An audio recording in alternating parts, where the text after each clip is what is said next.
Uh, Good morning again. Thank you very much for being here. This is American-Japan Society in Tokyo, and we are having experts on cybersecurity here.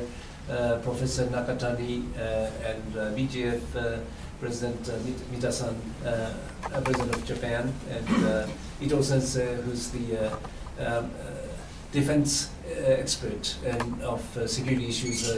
He was a commander of system protection, and Ambassador Yanai, who's the International Law of the Sea Justice Judge of the International Justice of the International Court of Law of the Sea, and also have been the Prime Minister Abe's advisor on security issues. And we have also Sekiguchi-san, senior staff writer of Nikkei Shimbun. So we're going to discuss three issues here.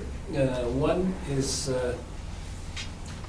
where we are in the world today on cybersecurity issues.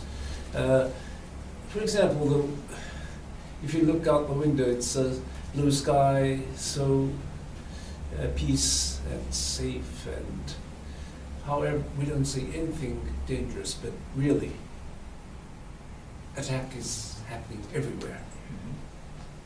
We don't see it, but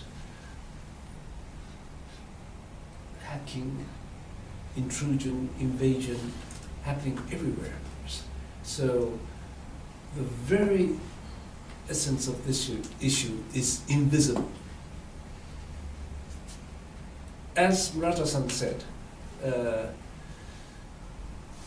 has been a big issue between China and the United States.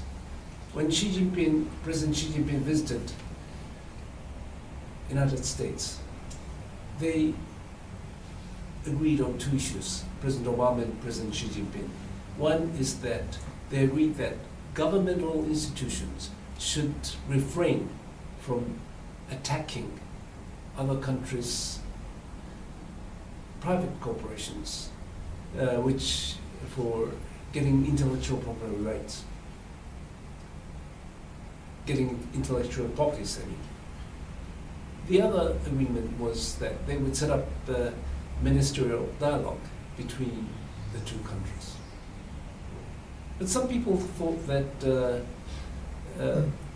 still there are a lot of issues left behind. It's only government to private corporations, and did not discuss quasi-government or some related government and government-related institutions going after private intellectual property rights, or they didn't, of course, talk about any government-to-government issues. For example, the United States was suing some units of Chinese military for hacking into their institutions last year. Only that was 2014, so it's quite a new phenomenon that these have been discussed. So it is still there.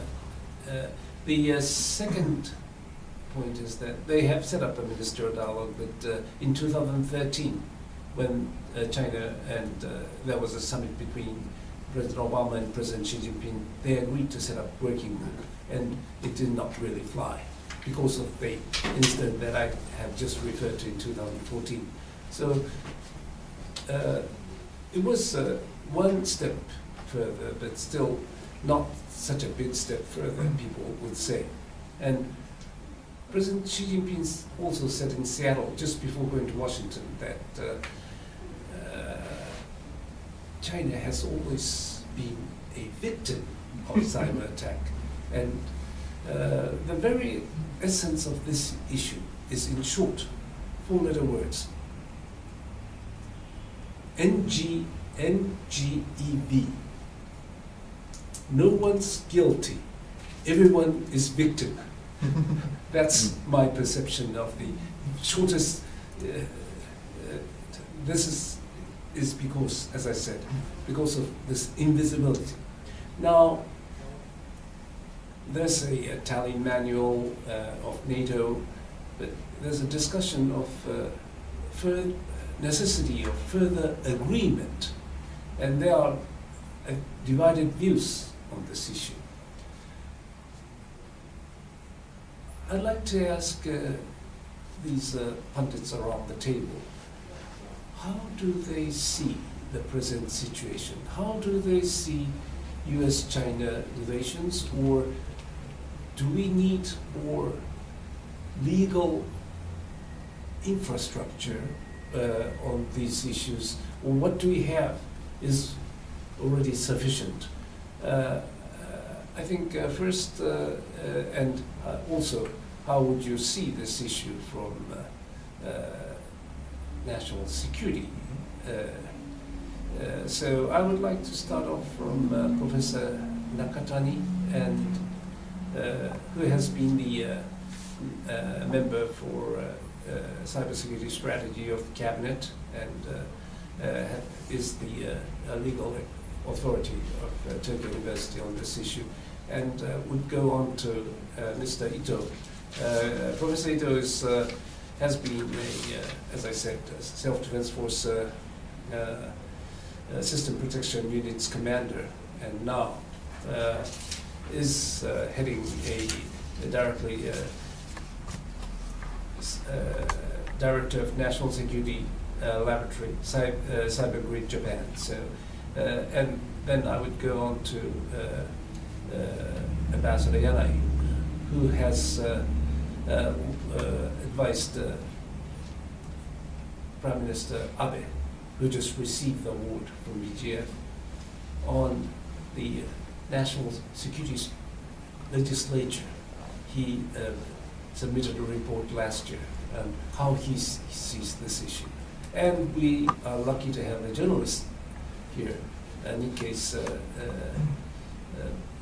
Mr. Sekiguchi, who has been following these issues. So we'd like to have media point of view as well on this issue. So let's start from Professor Nakatani.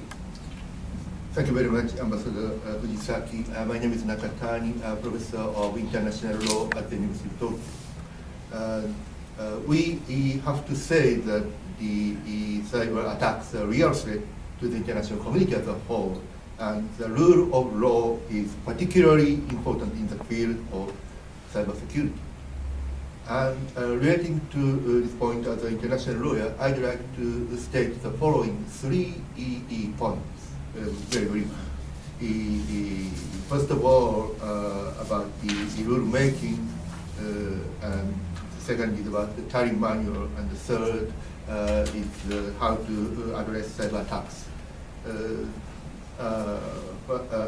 First of all, some people say that rule making in the cyberspace and a new treaty to combat cyber attacks are necessary. We have to be precise enough, and precisely speaking, we have to say the following. Rule making is not necessary, but clarifying the rules to be applied in cyberspace is indispensable.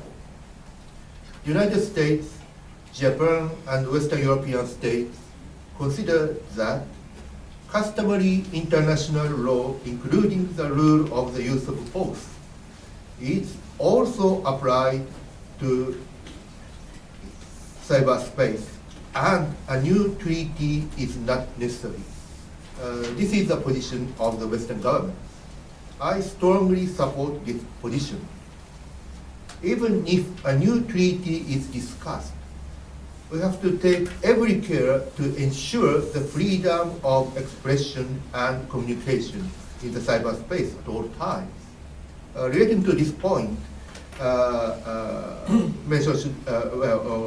have to respect the opinion of Mr. Frank Larouet, the special rapporteur on the freedom of expression at the UN Human Rights Council. He said that he said the following: the special rapporteur considers cutting off users from internet access, regardless of the justification provided to be disproportionate and thus a violation of Article 19 of the International Covenant on Civil and Political Rights. The Special Rapporteur calls upon all states to ensure that Internet access is maintained at all times, including during times of political unrest.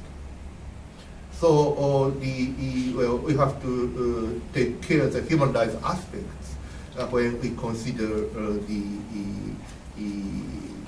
rules about the cybersecurity and the rule to combat the cyber attacks. This is the first point. The second point is about the Tallinn Manual. Tallinn Manual 1.0 was enacted in 2013, led by Professor Michael Schmidt. And this is a Tallinn Manual, and I hope it will be a Bible for the international lawyers on cybersecurity. And now Tallinn Manual 2.0 is discussed. I myself am involved in Tallinn Manual 2.0. We expect to finish the work and publish the new manual 2.0 next year. The Tallinn Manual 2.0 project examines the international legal frameworks that applies to such cyber operations. The relevant legal regimes include the law of state responsibility, the law of the sea, the international telecommunications law, space law, diplomatic and consular law, and with respect to individuals, human rights law. Tallinn Manual 2.0 also explores how the general principle of international law, such as sovereignty, jurisdiction, due diligence, and prohibition of intervention, apply in the cyber context. We hope every government take Tallinn Manual 1.0 and 2.0 into consideration as the most useful guidelines to clarify international law on cyber operations. The third point is about how to address cyber attacks. According to international law and Tallinn Manual, which clarifies it, the victim state of the cyber attack can use against the cyber attack both conventional weapons and cyber means as self-defense, and also can use economic sanctions as countermeasures. Among these three means, conventional weapons, cyber means, and economic sanctions, it is the economic sanctions which have been and will be the main reaction against cyber attacks. In particular, you know, the United States adopted executive order to block the financial assets of the persons who are involved in cyber attacks. So I think economic sanctions, and particularly financial sanctions, will remain the main option to address cyber attacks. Even if the conventional weapons and cyber means are also permissible under international law. Thank you very much. Thank you very much, Professor Nakatani. I think you said that if we make and try to seek for new agreement, it could bring about some violation of freedom of expression, which is very important human rights.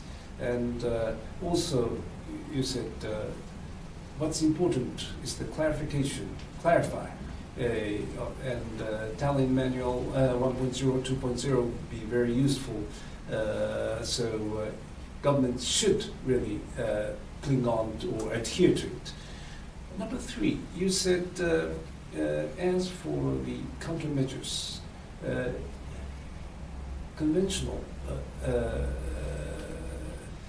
measures, including, well, and you said economic sanctions would be very useful, and you cited the United States. However, there are views that if you can't really identify the proof, then these economic sanctions could be taken as unilateral measure. Yeah. And could you sort of clarify or exemplify a bit about that point? Yes, thank you very much.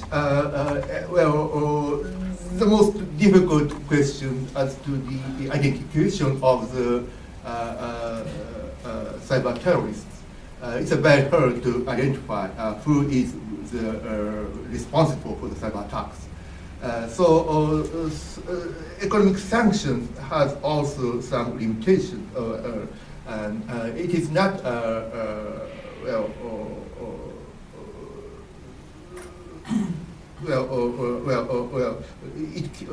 in some cases it cannot be applied appropriately, but economic sanctions, if some kind some circumstantial evidence might somewhat clarify the identification of the cyber attackers. It is possible for the victim government to freeze the financial asset of the wrongdoer, and the financial sanctions can be effective as a tool of economic sanctions. So this is my point. Thank you very much. So there could be some circumstantial evidences which could lead to these measures. So let's talk about defense side. Colonel Ito, who used to head System Protection Unit of Self-Defense Force, is now on the private side, and he's still or now focusing on cybersecurity issues from private side. And can you tell us how you view the cybersecurity issues as a whole, where the world is, and rather than on how Japan would cope with it, let's go in the second round, but generally. Thank you very much. Before that, I mentioned about the situation. I want to say about the just now situation on the cyberspace. Two words, I think. One is attacker is superior, and second one is that there is no rule. So one at first, at the point of the technical, internet is a very, very imperfect thing. I always say the internet, good man made it. It means internet mechanisms have no mechanisms, which means there is no bad person. So many person can trace back the attacker with the internet mechanism, but it is very, very easily to deny or fake the trace. So attacker is very, very superior to the defender or law enforcement people. This is very, very important thing, I think. And next, the point over the law, of course, you know, there is very imperfect. In the law, for example, Nakatani-sensei said in the law of the war, or moreover, law of the world communication, there is a treaty or a law, but it is not effective, I think. Of course, technically, there is a very, very many techniques, but many countries have their own rules just now, so they cannot agree with what technique is used in internet, good or not, or about the criminal law, and there is not very different laws in there. Of course, in the criminal, we know the worldwide criminal law was made some years ago, but in the case of the war or such a enforcement thing, there is no rules about such thing. So, Nakane Sensei says that Tanimaru is a good book, I think, but it is not the perfect, of course. I want to know, when I was, before I was working at the Japanese army, so I want to know about the rule when the cyber attack is in the combat. This manual said about the but I read and I know many rules in the old days war rule is used okay in cyber world, but some rules is difficult to use. Of course, I know, of course. For example, the right to fight. If you want to fight in the war, there is clearly the full right for clearly you have your weapons. The second is clearly wear the uniform, with a mark, or you must have a leader, or you must obey the war rules. But in the cyber world, this control is not used in the world, I think. This is a problem in the future. At last, I think in this world, technically imperfect. In the law, there is not enough rule. It is just now world situation of the cyberspace, I think. Dr. Ito, thank you very much for a very frank account. But in short, you are saying that there's no sufficient rules and laws, and it's not possible to make that. And also, always attacker is in advantageous position. Yes. And if so, on this cybersecurity issues, we have to be very pessimistic. Yes. Is yes. that how? It is true. Yeah. In these days, criminals win with a cyber affair. Yes. It's true. Thank you very much. Ambassador Yanai, you had been the chairman of the advisory of national security legislature for Abe cabinet, and you've been overseeing these issues. Could you give your account, please? Thank you, Mr. Chairman. As you said, I chaired the panel of experts on the interpretation of Article 9 of the Japanese Constitution.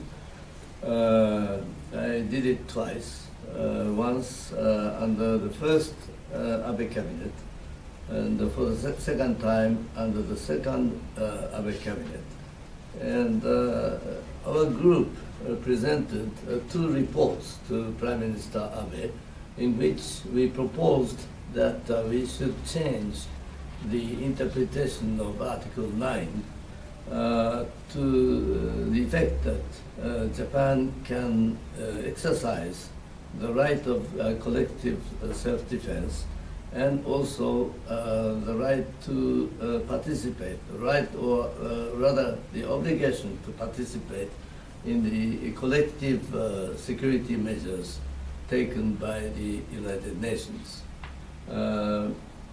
And we propose that that change of interpretation can be done without changing the letters of Article 9 of the Japanese Constitution. As you know, in the past, the Japanese successive Japanese governments took the stand that Article 9 allows the exercise by Japan of the individual's right of self-defense, but it does not allow Japan to exercise the right of collective self-defense. But we thought that that interpretation was too narrow. So we proposed to change the interpretation of Article 9. And on that basis, after we presented the second report to Prime Minister Abe last year, he immediately took action to introduce a new legislation on the defense. And as a result, last September this year, the Diet, our Parliament, approved a series of bills that had been introduced by the government. And under the new legislation, it was approved that Japan can exercise the right of collective self-defense, although it is under certain restrictions. It opened the possibility to strengthen our alliance with the United States, so that we can cope with threats from outside more efficiently. So this is the very, very short history of what we done recently. As to the issues of cyber attacks, of course, these attacks are invisible and new. So we have to do many things very urgently. The issues have to be addressed both from the legal point of view and technological point of view. I must confess that I'm not an expert on cyber attacks. Perhaps my only contribution today was to invite Professor Nakatani to our group, because he is a member of the group of experts on cyber attacks in the government. And as you heard, he is very knowledgeable about these issues. I think it is very clear that there are no rules on cyber issues under international law. So there are two things we have to do urgently. One is to clarify whether there are still any rules that can be applied to the cyber issues, and also to establish also urgently new rules to be applied to these issues. As to international law, I think there are two ways of addressing these issues. Of course, one is to negotiate and adopt a treaty or convention. That, of course, international agreement is a very good instrument to establish rules, but it takes time. And even if an excellent convention is adopted, it takes many years before a certain number of countries ratify the convention, and before the convention comes into force. But cyber issues are very urgent, and we cannot wait years. So perhaps in this field, so-called soft law is perhaps a more practical way of approach. By soft law, I mean resolutions by the United Nations, or non-legal instrument to be adopted among like-minded countries to set certain rules to be applied to cope with cyber attacks. That is one thing. And of course, in this field, information, exchange of information is very, very important. And the exchange of information should cover not only information on potential attackers, but also on technologies to be used. So I think this should be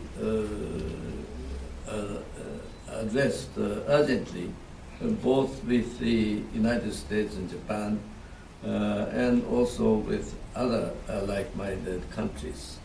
I'm very encouraged by the statement by Prime Minister Abe concerning the creation of a new study group, or a group for accelerating our preparations against cyber attack.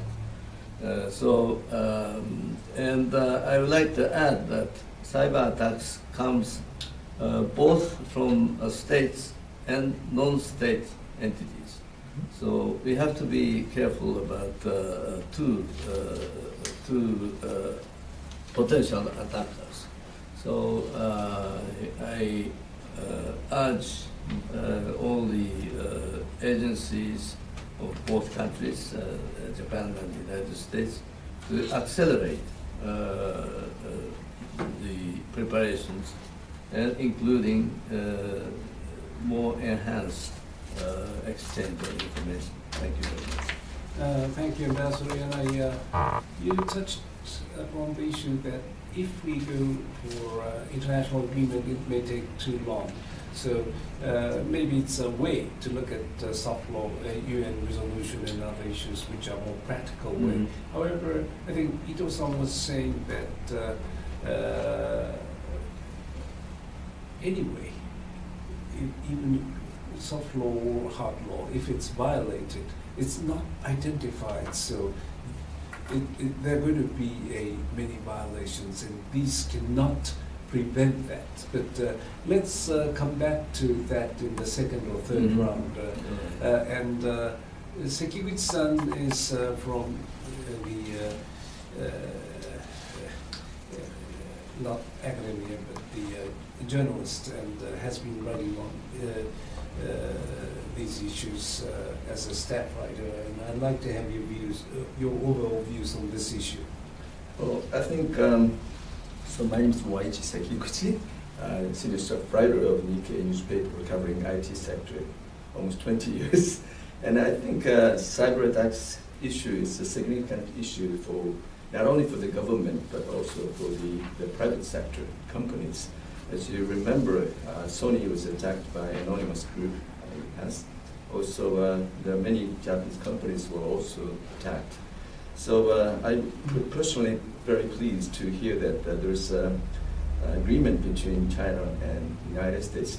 Although they have not committed that, although China has not committed that everything, but they will continue to have dialogue.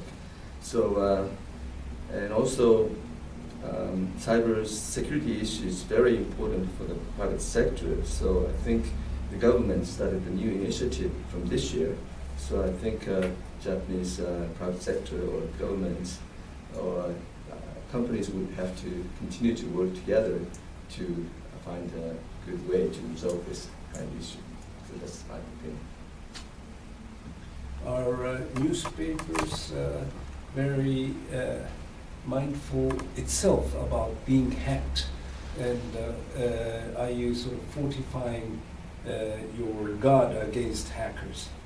Yes, yeah. So we provide a digital edition of Nikkei newspaper, online edition. So we have been also attacked by many entities, maybe from China. So security is very important for the media industry as well. So we are trying to protect ourselves, from such. Just more and more of newspaper information is coming out through online than papers, so I think it'd be a real important issue. Now, the second round, thank you very much for the first round. We are going to talk about Japan, and fortunate to have Professor Nakatani, who's member of the Cybersecurity Strategy Headquarters of this cabinet, and has been working on the cyber strategy. As Prime Minister Abe said, we are having Olympics, and we have a G8 summit next year, and we're going to have many big conferences or gatherings coming up, and we have to be fortifying cyber protection against cyber attacks. And if Professor can show us these sort of what kind of way are we proceeding? Thank you very much.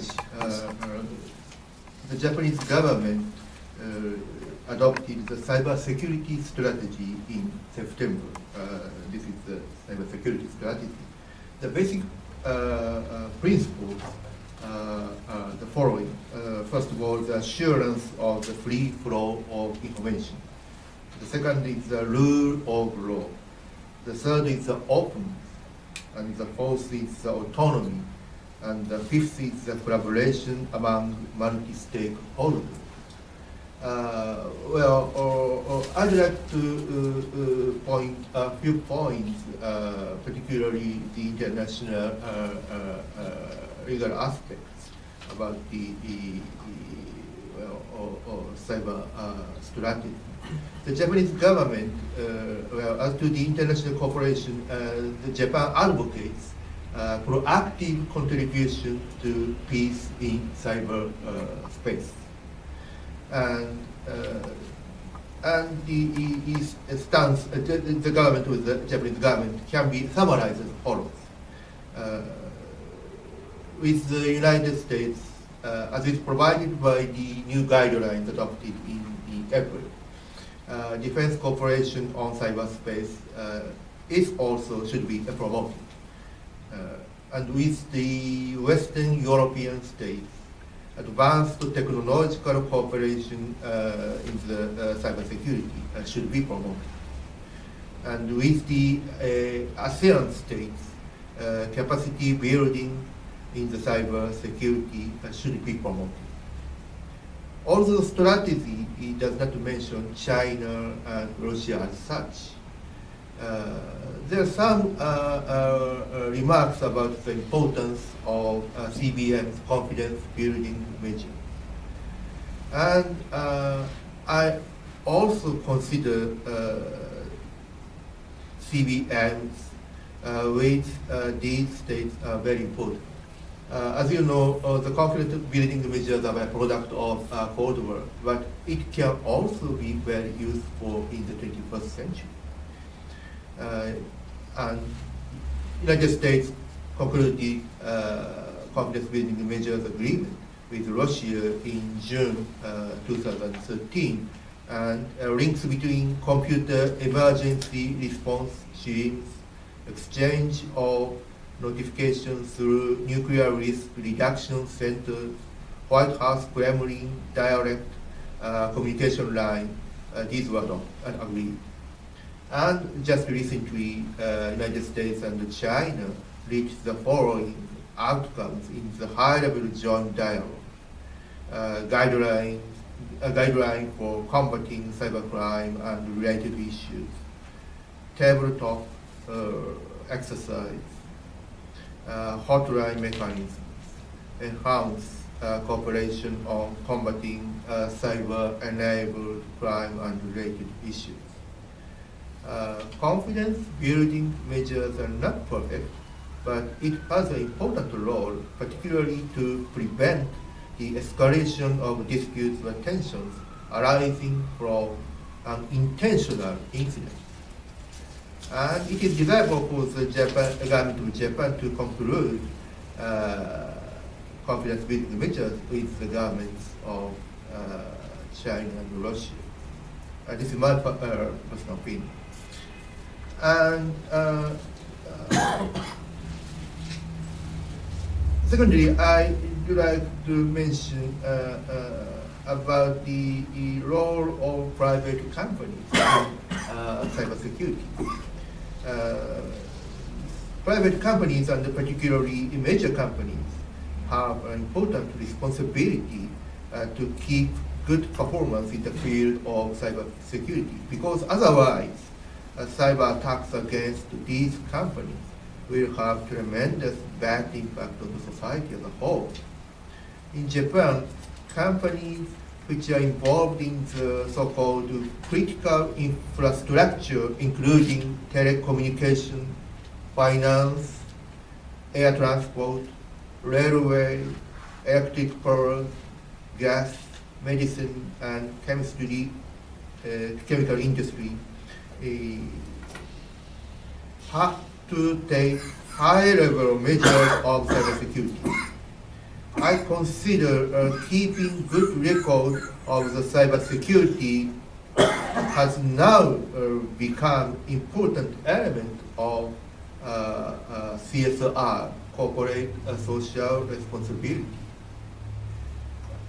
And now the Japanese government is now considering to request the private companies to establish CSR, a computer security incident response team.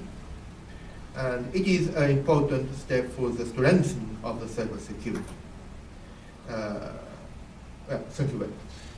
Professor Nakatani, I think you talked about the importance of CBM, confidence building measures, and you said especially it would be useful for preventing escalation in case of unintentional attacks.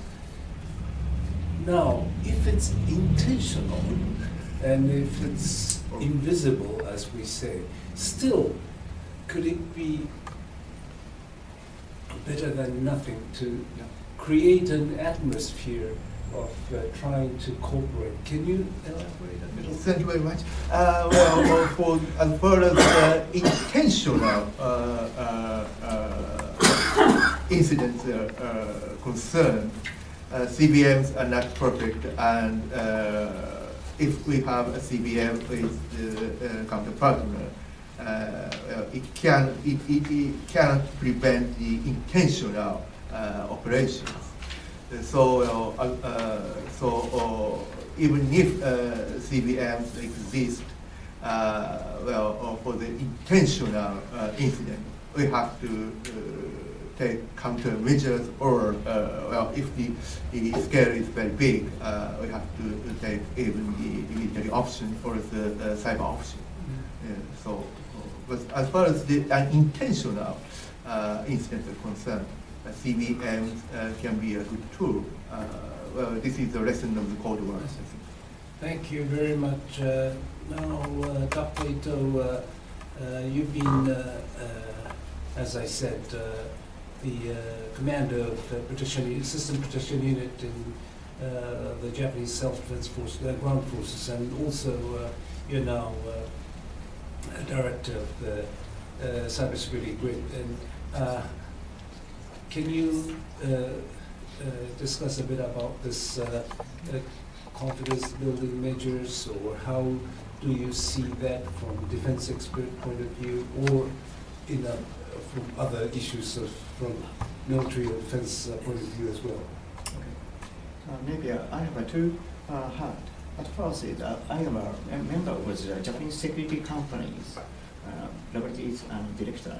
And second is former the commander of the Japanese Army's cyber unit. So I want to say two things. And first, about the Japanese society itself, I want to say there are many people who you are attacked by cyber, but you don't know it yourselves. There are many people.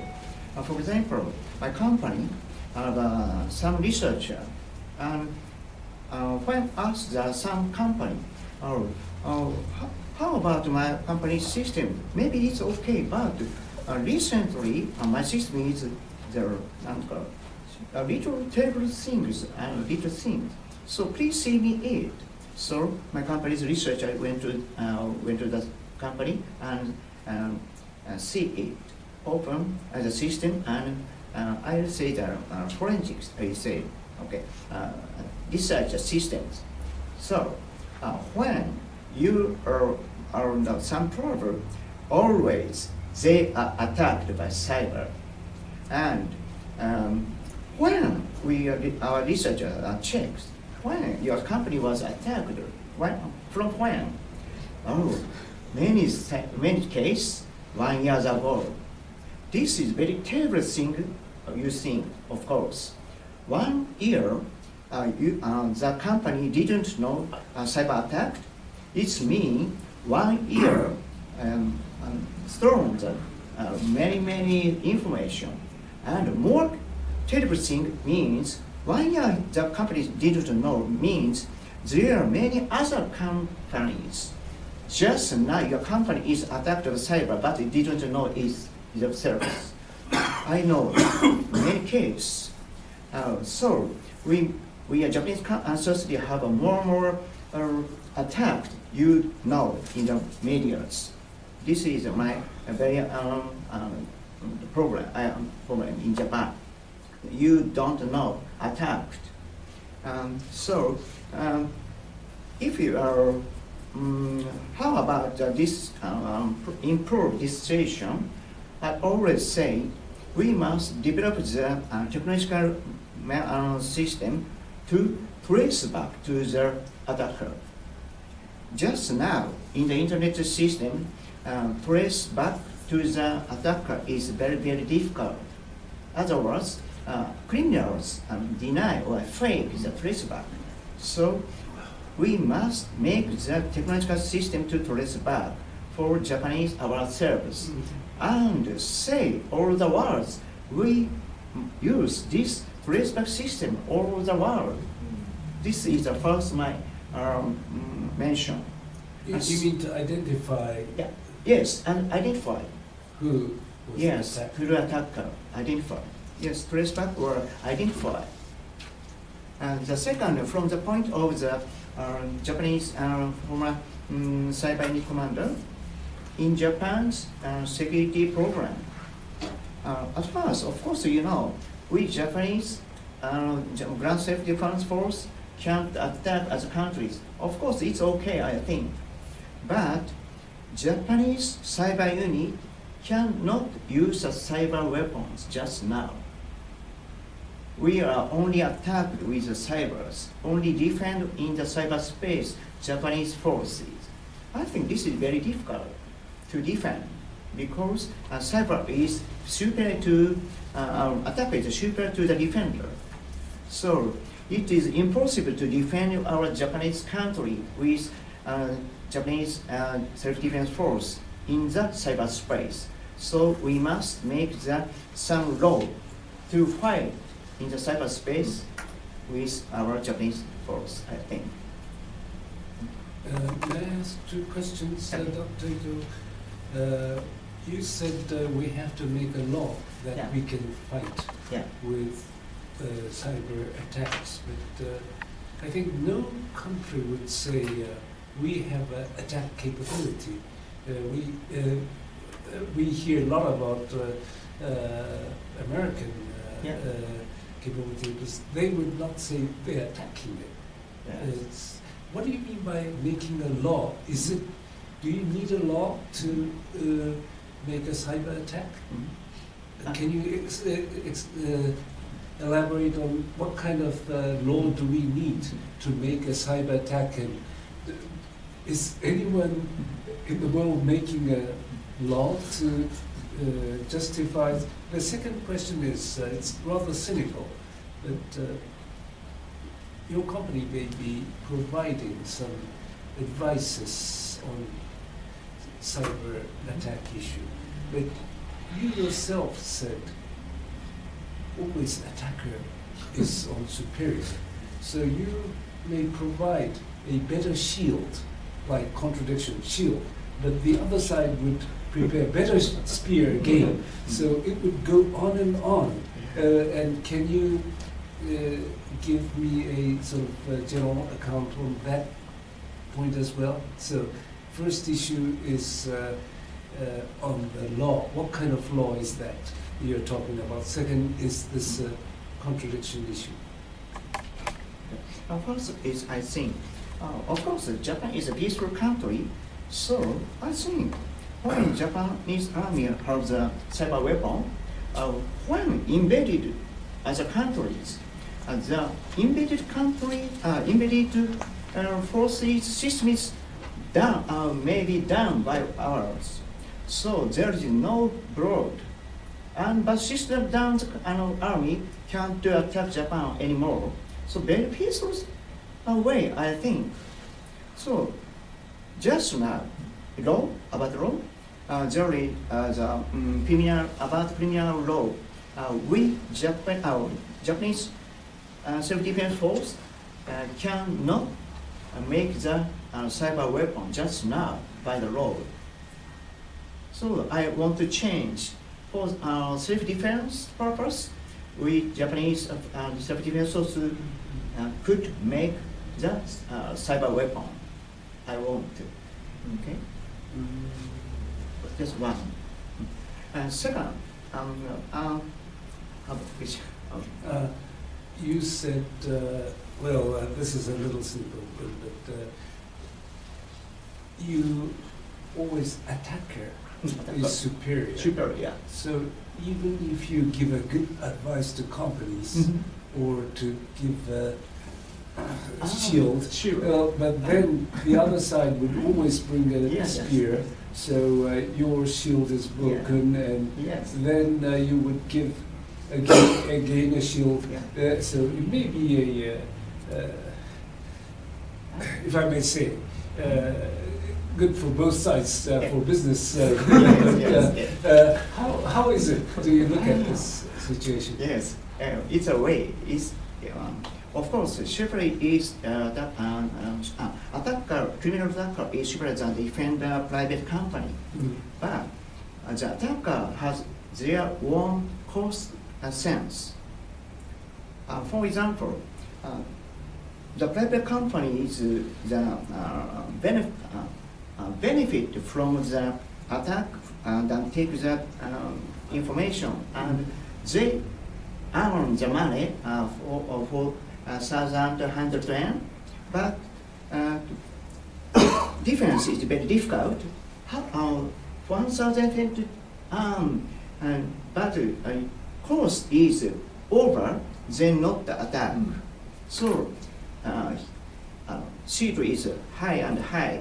Then they cannot close and think themselves this is first. It will become very costly for attackers. Yes. Shield. Of course, to the truth, it's very difficult because attack is very easy. So, usually case, it is not difficult for one country because the private country must pay the cost is difficult, the higher shield. But 2, 3, 4, and over many countries join and alliance with the defense and make a defense shield. And the shield is very high. And one time, the shield is enough to defend. This is the one answer. So joint exercise. Join. I see. At first, join is, he said, the information exchange. This is the first. But second is the more practically. Attacker search the victims, and one victim, 2 victims, 3 victims, and this victim is very poor. This victim may be very high shield, so the attacker will go to poor victims. So I say my company is a guest. You must pay the cost is a little higher than poor country, a little. Don't pay the 2 or 3 times. No, not necessary. It's very little higher than other countries. This is a suggestion for the private companies. Thank you very much. Ambassador Yara, you, coming back to what you said about soft law, is that something close to what Professor Nakatani said about CBM? Is that included? Yes, well, thank you, Mr. Chairman. That includes also the CBM concept, but also I refer to resolutions which are not binding instruments, or just well, joint statement by countries. And I think, although it is very difficult to identify the attackers in the case of cyber attacks, but it is still useful to clarify international rules that can be applied to these issues. And I personally think that international law concerning self-defense can be applied to cyber attacks. Because cyber means are also another kind of weapons. So whatever the weapons is, whatever the weapon is, the rules on self-defense can be applied. But it is always useful to clarify that that kind of legal issues. And I think the first step to be taken is to illegalize cyber attacks so that countries can take countermeasures with confidence.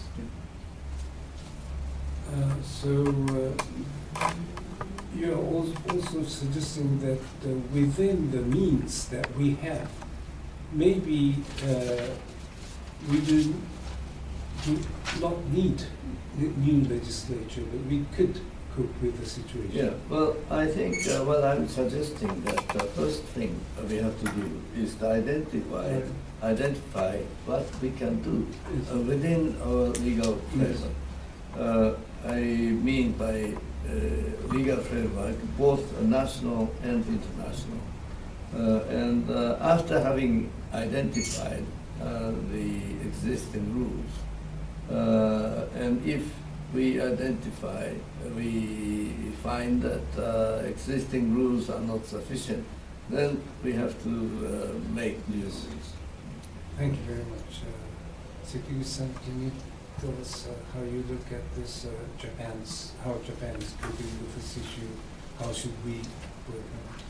So first of all, as Nakatan mentioned earlier, so we started a new initiative for cybersecurity policy. So this is really good because in the past, we didn't have a platform to share information among governments, also private sectors, and also the organizations such as NISC was not enough powerful to control other authorities in the government.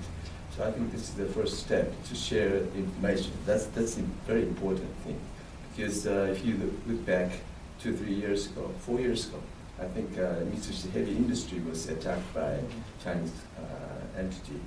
And at that time, I tried to cover that issue, visiting cabinet office, also METI, but they didn't know anything about this attack. Only Ministry of Defense was aware of that because Mitsubishi Heavy Industry was thinking that they only had to report to Defense Ministry because Defense Ministry is the biggest contractor of the company. So, but since then, I think everything, since then, because of the new law, I think there's a new platform that they can share the information. So that's one thing very important. And also the other thing is that we have to get more engineers who can deal with security issues. So according to the government-related organizations such as AP, not APT, I forgot the name in English, but they said that we are lacking more than 80,000 engineers in cyber security or cyber space or cyber related technologies fields. So it's really urgent for us to educate more people so that they can work in cyberspace. So I would like to say that this country is very naive because we have been dependent on US services such as Facebook or Gmail or whatever. So if you go to China or Korea or North European nations, they all have their own security software capability and also search engine and also social media. This is the only country where we don't have search engine and social media and also security soft. So if you go to a website of Microsoft, they have a list of the security softwares which can be used for Microsoft products. And then there are 50 or 60 companies are listed there. I think there are 4 or 5 from Germany, and then maybe 6, 7 from the United States, and a few from UK or Switzerland. But I can't see any company from Japan. LAC can be one, but LAC is not providing such software. You are doing more on work or solutions. So your software is not or cannot be used for a computer, a personal computer. So in that sense, we have to get more companies which can work in this field. Trend Micro might be one, but that company was made by Taiwanese and established in the United States. So some people tend to say that Trend Micro is a Japanese, but I don't agree with that idea. So to summarize, I think we need to have a platform to share information, to share the instance information, also to educate more engineers in the cyber fields. And also we need to have companies who can work more in this kind of activity. So I would like to say to MTT to do more work, but they are not so very active in this field. Of course, they are doing a lot of research in cryptography, also many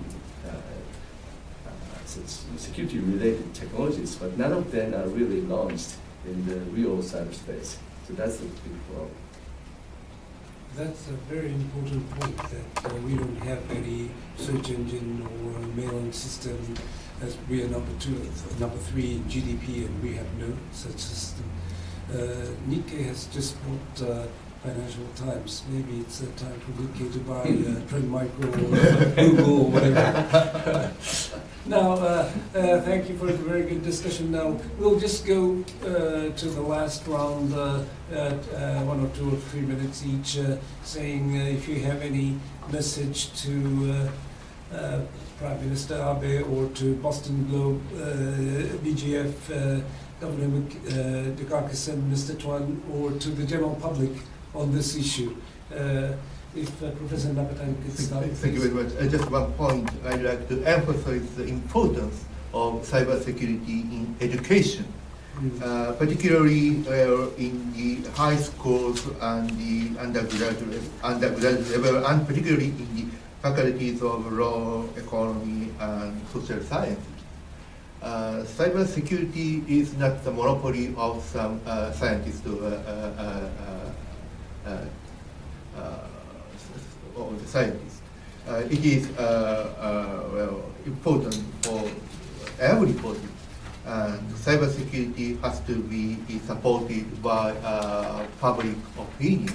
So, I'd like to emphasize the importance of cybersecurity in education, and both the U.S. and the Japanese government put emphasis on the cyber education. And this is what is added. Thank you. Thank you very much, Professor. Dr. Ito, please. I say again, we Japan is society was attacked, but many persons doesn't know it. So be aware more and more. I want to say it's my plus one. Thank you, Ambassador Yanai. Thank you very much. We had a useful discussion this time, but this is just the start of ongoing process. The next time we look forward to hearing views from our fellow members of the Boston Global Forum from the American side. My last message is this. I wish you a Merry Christmas and Mr. Seki. So I think we are now getting into the next stage of cybersecurity issues, which means that so far, internet was available for the last 20 years, and the internet has been used for media or contents business or banking, trading, that kind of things. All these things are service area, but now internet is being used for IoT, Internet of Things, so-called embedded systems. So autonomous car or self-driving cars will be available from now, and also wearable stuffs, also big data analytics, also artificial intelligence. So those areas are new area, but we need to think about cybersecurity issues in that new area. So in Japan, Japanese manufacturing system or manufacturing industry of manufacturing was very closed, so they didn't even connect their system to internet so far. That was good to protect internet, but from now we need to connect those machineries to internet to obtain the IoT stuff. So we will have to seriously think about the cybersecurity issue in such new fields. Thank you very much. Ms. Mita, please. Thank you very much. It was a great honor to moderate this panel consisting of the real experts of Japan, the top experts in this field, and I think you got a lot of wise advices, views. As Ambassador Yanai said, Merry Christmas and Happy New Year. Thank you very much. Thank you very much.